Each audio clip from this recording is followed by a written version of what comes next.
This was a 4-hour drive. I got an hour left till I'm home. Coming back from my boyfriend's house. He lives 4 hours away, so I spent the weekend with him. Figured I would give you guys an update because I'm bored as crap. Oh my god. There's no cars around me though, so don't worry. Today's election day. That's important for some people and not important for others. It's pretty important to me. That's why I'm hurrying home so I can vote. I don't even really know where to start. I think that you guys knew that Goose was gone, but I don't really know if you guys even knew that Maverick was gone. So I don't know what you guys know. So one, Maverick's gone. He didn't die. I decided to sell Maverick because I couldn't afford to keep him. 9 minutes via supplemental route Y. I'm okay. I know where the hell I'm going now. Maybe there's road closed. I don't know. Anywho, I don't have Maverick anymore. I sold him to these people who have him now, and they love him. They have a ton of horses, and they absolutely adore him, and they got him gelded, and they got his papers situated, and he is now named Gunsmoke, and he's doing great. I get updates of him all the time. If they ever sell him, like I have a first buyback because I had his baby. So if they ever do sell him, he'll come back. That was just what was better for him. And then I had Goose, and Goose actually won me the overall champion in our barrels that we did this year, our series that we hit. He won me overall champion for 2 other circuits last year. He was doing really solid. I mean, and he's a great horse, and I honestly regret selling him, but I didn't have a very great job, and so I decided to sell him, and he's now a barrel horse for an 11-year-old girl, which is like exactly what he needs. I mean, he's short. He was barely 14 hands. He was running in the bottom of the 3D, so he's kind of perfect for like a little step-up horse for a little girl. That's kind of like, that's what he was, oh my god, that's what he needed. I'm really happy with this home because also I have a buyback option with him as well, because I mean those were my boys, and I couldn't see them going to a home that I couldn't ever buy them back from, so I made sure that there was buyback options with that. So I got a pretty penny off of Goose, and I decided that I was going to go horseless for a while because I didn't have a good job. I can't take care of a horse right now, and I mean I was slammed. Like, I mean, I was working almost 50 hours a week, and I didn't have time to ride, I didn't have time to work with them, I didn't have time to go to shows hardly because I was working almost every weekend. So it just kind of made everything really hard. So I made the mature decision to just not have horses anymore. And then I realized that that was stupid because I got really depressed, kind of trying to be vulnerable with you guys. So I found this horse at a kill pen that I bought from before. If you guys are OGs, then you know Tomahawk and Roulette. And it was the same kill pen that I bought them from. Oh my gosh, this is funny.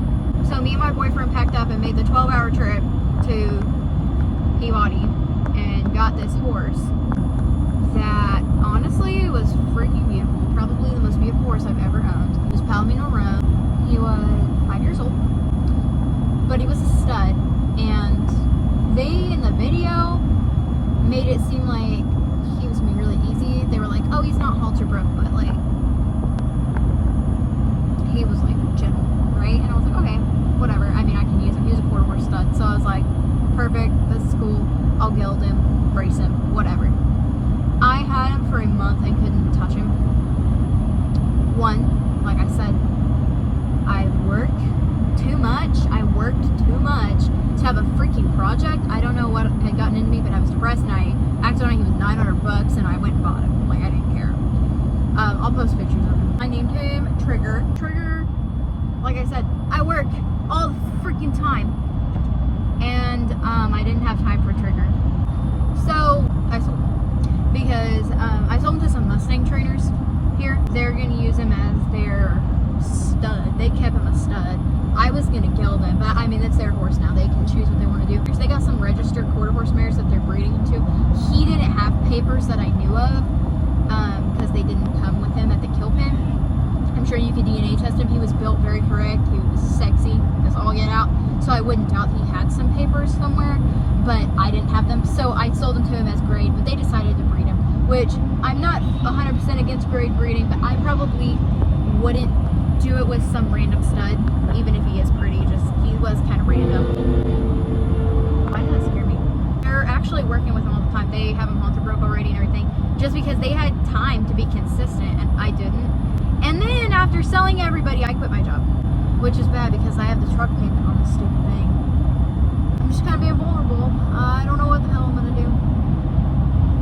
I quit my job because I hated it and it was toxic, and I was depressed, and I just made a very immature decision to just be like, well, I quit. And I mean, I do still live with my parents, so I pay my car insurance, my phone bill, and that's it. Oh, and I have a payment on the truck itself. But that's it. And my parents take care of me. So I thought about getting a horse, maybe 2, that are just really cheap.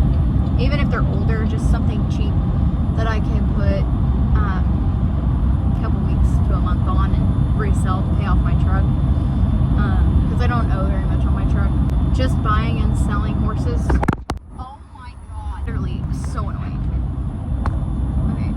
Thought about just kind of buying and selling and stuff for a little while. Because that'll get me where I want to be. I really would like to train horses for a living.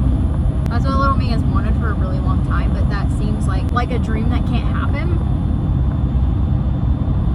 Which is really hard for me to comprehend because I've always thought that I was going to be a great horse trainer and barrel racer. That's how I always thought my life would be. And I didn't realize till I got older that that is really, really hard to make happen. I may have to live the broke man's life for a little bit and just kind of train and sell, because honestly, like, I mean, all my people that I've always followed for years have always been like, I mean, you got to do what you got to do to achieve your goals. And like, that's all well and good, but the stress of trying to just do what I got to do to be where I want to be, I mean, that's kind of, that gets to you a little bit, you know. And I've been dealing with some mental health stuff, and kind of just like fighting in silence with it. It's just because I don't want people to know that I'm not as strong as I seem to be. I don't know why I'm being so vulnerable on YouTube, but I am. I may cut all of this out, but I don't know. Maybe it's good to be vulnerable. Maybe everybody will see that it's okay to be depressed sometimes, and it's okay to quit your job and do something crazy, try and make your goals happen. And I am no way condoning anybody to quit their jobs, but if this is your sign, then this is your sign. Okay, that's all for my video. I'll probably never post this. Oh, there's my new saddle in the back. I left it in here for like all weekend. I forgot about it. The saddle for the horse I don't have. All the tack, all the trailers, all the things that I've had and been collecting for 10 years for horses that I don't have now. And that's hard. Don't forget to like and subscribe. Go follow my TikTok. I post way more often on there. I post almost daily on TikTok because I love TikTok. So you guys can go follow that for more frequent updates. And I'll talk to you guys later.